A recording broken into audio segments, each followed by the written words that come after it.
देर रात का वक्त हो चुका था। कुछ लोग एक घर में घुसते हैं और परिवार के लोगों को घसीटते हुए बाहर निकालने लगते हैं। सीता नाम की एक महिला अपने पति को बचाने के लिए, अपने बच्चों को बचाने के लिए चीखती है, चिल्लाती है, लेकिन उस वक्त पर पूरा गांव एकजुट होकर के आया था कि इसके पूरे के पूरे परिवार को खत्म कर देना है। यह कहानी बिहार के पूर्णिया की है। वो कहानी जहां पर एक ही परिवार के 5 सदस्यों को एक ही रात में खत्म कर दिया गया और रातों रात उनको गायब कर दिया गया और कहा गया कि यह परिवार तो अचानक रातों रात गायब हो गया है। पूरा का पूरा गांव इस मामले में एकजुट था। और ऐसा क्यों हुआ? तो सिर्फ इसलिए क्योंकि आरोप लगा कि वो महिला डायन है। अब इन तमाम चीजों के पीछे की कहानी को आप समझेंगे और मूल को पकड़ने का प्रयास करेंगे तो आपको मालूम पड़ेगा कि आजादी के इतने साल के बाद भी उस गांव में शिक्षा का स्तर क्या रहा होगा कि वहां पर अगर किसी बच्चे की तबीयत खराब हो जाती है तो पूरा का पूरा गांव एक ही परिवार के 5 लोगों को खत्म कर देता है, इस आरोप में कि उस महिला ने, उस परिवार के लोगों ने डायन कर दिया है। उसने डायन के जरिए अब उनके परिवार के बच्चे को खत्म करवा दिया है। उस महिला के ऊपर आरोप था कि वो महिला डायन है और इसके बाद जो सब कुछ हुआ उसने पूरे के पूरे देश को हिला कर रख दिया।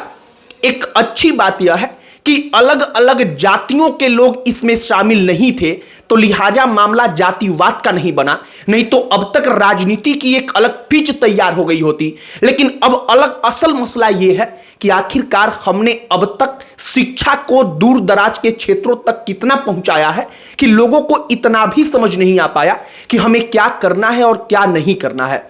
पूर्णिया में क्या कुछ हुआ है, इसकी पूरी कहानी आपको आगे हम बताएंगे। लेकिन आगे बातचीत करने से पहले हमारा नमस्कार स्वीकार करिए। हमारा नाम मोहित कुमार सिंह है। सबसे पहले पूर्णिया की जरा स्थिति समझिए। पूर्णिया बिहार के पिछड़े जिलों की सूची में आता है। पिछड़ा जिला मतलब कि शिक्षा, वहां पर लोगों का जीवन यापन का स्तर इतना नीचे है कि मूलभूत सुविधाएं भी उन तक पहुंचने में मशक्कत करनी पड़ती है। लिहाजा जो वो पूरा का पूरा गांव है, उस पूरे के पूरे गांव में आप कल्पना करिए कि कई दर्जन घर है, कई दर्जन परिवार है, लेकिन उस पूरे के पूरे गांव में कोई भी व्यक्ति आकर उनको रोकता नहीं कि डायन जैसी कोई चीज नहीं होती और डायन का इल्जाम लगाकर सब कुछ अंजाम दे दिया गया। अब कहानी सिलसिलेवार ढंग से समझिए। होता क्या है कि गांव में एक लड़के का तबीयत खराब होता है, लड़के का इलाज कराया जाता है। मसलन शायद उचित इलाज नहीं मिल पाता या कई दफा ऐसा होता है कि तमाम प्रयासों के बावजूद कोई व्यक्ति दुनिया छोड़कर असमय चला जाता है। उस लड़के को भी बचाया नहीं जा सका। लेकिन अब उस लड़के के परिजनों ने यह आरोप लगाया कि गांव की रहने वाली एक महिला डायन है और उसी ने उसके बच्चे को खत्म कर दिया है अपने जादुई विद्या से। इसके बाद क्या होता है, पूरा का पूरा गांव जिसको पहले से शक था कि वो डायन है, वो एकजुट हो जाते हैं और रविवार की रात को उसके घर पर जाते हैं। जब वो घर पर जाते हैं तो वो एक एक करके घर के 5 सदस्यों को बाहर खींचकर निकालते हैं, उनको मारते हैं, पीटते हैं। लेकिन एक लड़का उस घर का अपना जान बचाकर भागने में कामयाब हो गया। वो अपनी जान बचाकर भागता है और भागते हुए जाकर के दूसरे लोगों को, अपनी चाची, अपने रिश्तेदारों को इसके बारे में बताता है। और इसके बाद जब सोमवार का दिन आता है तो मालूम चलता है कि रातों रात वो पूरा का पूरा परिवार ही गायब हो चुका है। उस परिवार के साथ हुआ क्या था रातों रात, तो उसकी कहानी भी जरा आप सुनिए। होता क्या है कि सबसे पहले मारपीट करके उनको घर से घसीट कर ले जाया जाता है। इसके बाद उनके ऊपर डीजल छिड़का जाता है और इसके बाद अग्निदेव के हवाले उनको किया जाता है। लेकिन अग्निदेव अपने आप में पूरी तरह से उनके शरीर को समाहित नहीं कर पाते, तो इसके बाद उनके शरीर को उठा करके गड्ढा होता है पानी का, उसमें फेंक दिया जाता है। और उस गड्ढे में जलकुंभी था। जलकुंभी जो लोग नहीं जानते तो पानी के ऊपर जो घास के जैसा हरा हरा चारों तरफ हो जाता है, किसी तालाब में आपने देखा होगा, नदियों में आपने देखा होगा, उसी जलकुंभी को ऊपर से रख दिया गया और सारी के सारे लोगों को अचानक गायब करने का प्रयास किया गया कि उनका शरीर तक ना मिले। लेकिन मामला आगे बढ़ा, मामला पुलिस तक पहुंचा।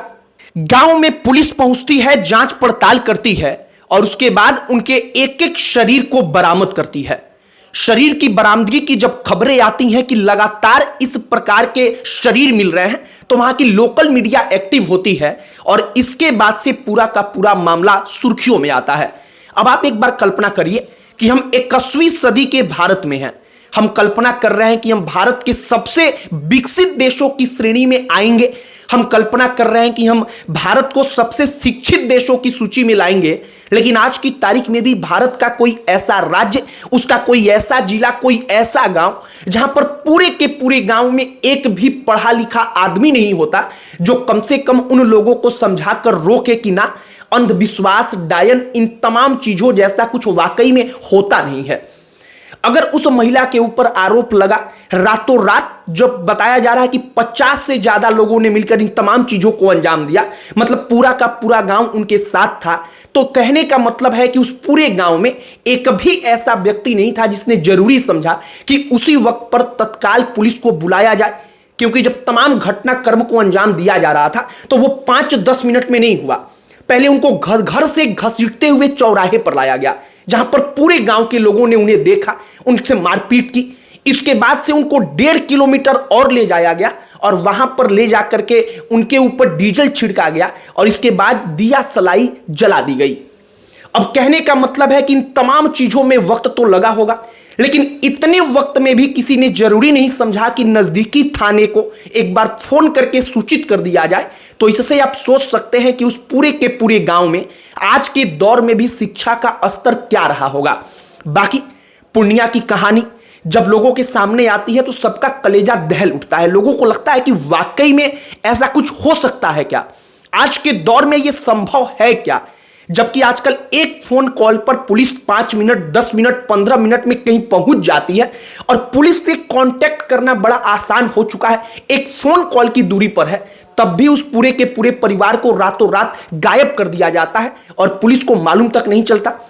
तो ये पूर्णिया के उस घटना की पूरी कहानी जिसने सोशल मीडिया पर सबको झकझोर कर रख दिया, पूरे के पूरे देश में एक नए सिरे से चर्चाएं होने लगी कि क्या आज भी अंधविश्वास की जड़ें हमारे देश में इतनी गहरी हैं कि आज की तारीख में भी हम किसी महिला को, उसके पूरे के पूरे परिवार को, 5-5 सदस्यों को रातों रात इसलिए पूरा गांव मिलकर खत्म कर देता है क्योंकि उसके ऊपर आरोप लगता है कि वो डायन है।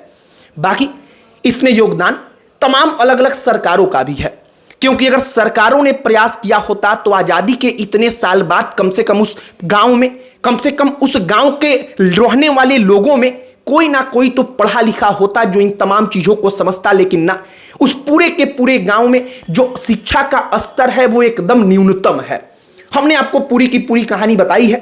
आपकी प्रतिक्रिया का हमें इंतजार रहेगा। आपकी प्रतिक्रिया जो भी है कमेंट बॉक्स में लिखकर बताइएगा। बाकी अन्य कोई टॉपिक जिस पर आप चाहते हो कि हम चर्चा करें, वीडियो बनाएं, आप उसे भी कमेंट बॉक्स में लिखकर बताइएगा। इस वीडियो को यहीं पर समाप्त करते हैं। अंत में हमारा परिचय, हमारा नाम मोहित कुमार सिंह है। बहुत बहुत धन्यवाद।